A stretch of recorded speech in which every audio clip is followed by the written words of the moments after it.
Début 2017, j'ai appris un nouveau mot, girl boss. Évidemment, au cours de cette année, j'en ai appris bien d'autres, mais celui-ci m'a particulièrement fait évoluer. Un peu malgré lui d'ailleurs.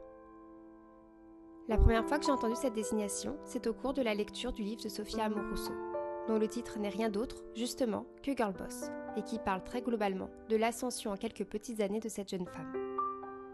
Plus particulièrement, du lancement de son commerce lancé, au départ, en vendant des vieilles fringues de son placard de sa chambre sur eBay, et qui deviendra ensuite un e-shop à part entière hyper connu. Et comme le monde de l'entrepreneuriat est en pleine montée depuis quelques années et que je suis moi-même entrepreneuse, il m'a non seulement intéressée mais aussi motivée. Plus j'avalais les pages, plus je me voyais déjà changer le monde avec ma start-up. Je rêvais d'ouvrir mon agence, d'employer des salariés, d'avoir mon propre studio créatif. Je me suis découvert un esprit entrepreneurial profondément caché en moi. Je rêvais à des choses auxquelles je n'aurais jamais pensé avant.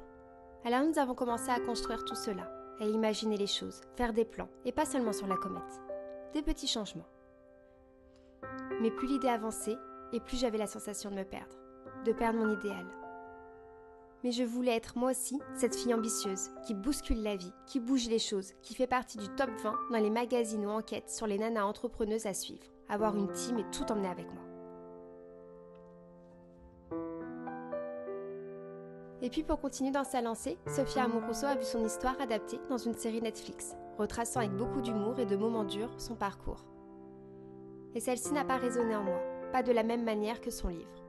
Sans doute un peu à cause de l'actrice, dont j'ai eu beaucoup du mal à m'attacher, et qui m'a vite semblé être une personne sans aucune considération pour personne, pas même pour son mec.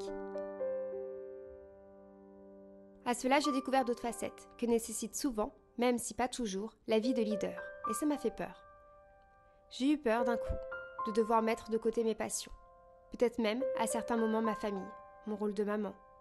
Peur de tout croquer, tout et tout le monde, d'être prête à tout, tout pour réussir, de devenir un requin. Peur que tout ne devienne que plan de business, de développement, de devoir apprendre à être plus arriviste, à serrer des mains comme on dit. Peur de gérer du monde, de devoir tenir un rôle de patronne. Une créature de glace, sans foi ni loi, capable du pire pour avancer. Même si je suis bien consciente qu'on peut être une guerrière et rester loyale, garder ses principes et tout décrocher. Mais moi, non, je sais pas. C'est pas pour moi, pas comme ça. Alors on a défait tous les plans. C'est pas grave, les plans, c'est fait pour ça. On a tout remis en question. Qu'est-ce qui nous anime, nous?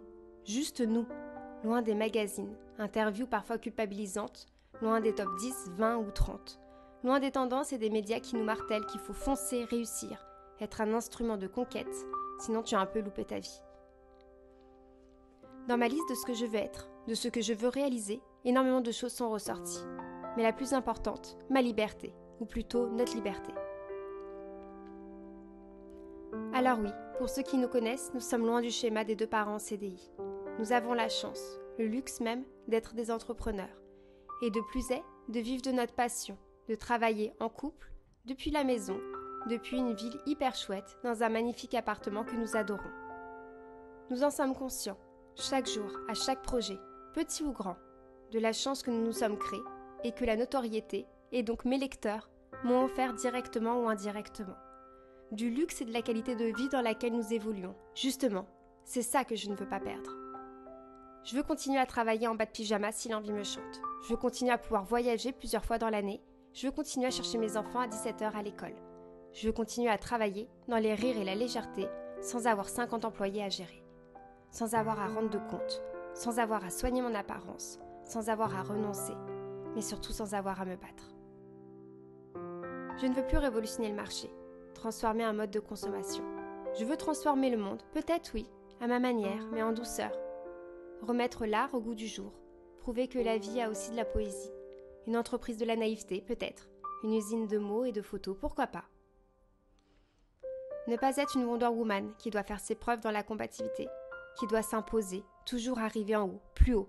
Ça ne me ressemble tout simplement pas. Je ne suis pourtant pas de celles qui veulent s'effacer.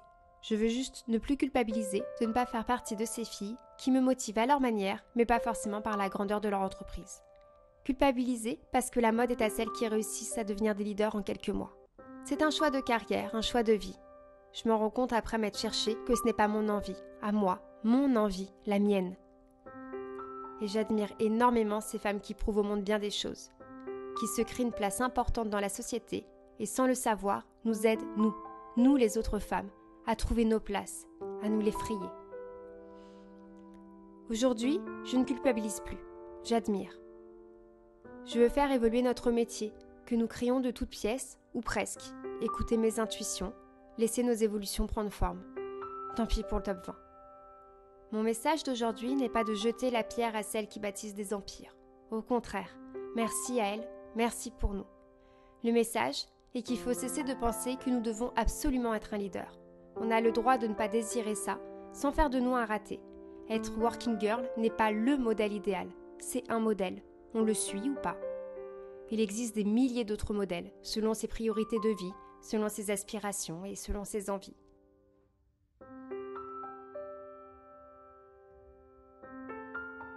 En 2017, j'ai appris un nouveau mot, girl boss. Fin 2017, j'ai compris que je n'en étais pas une. Et que c'était pas grave.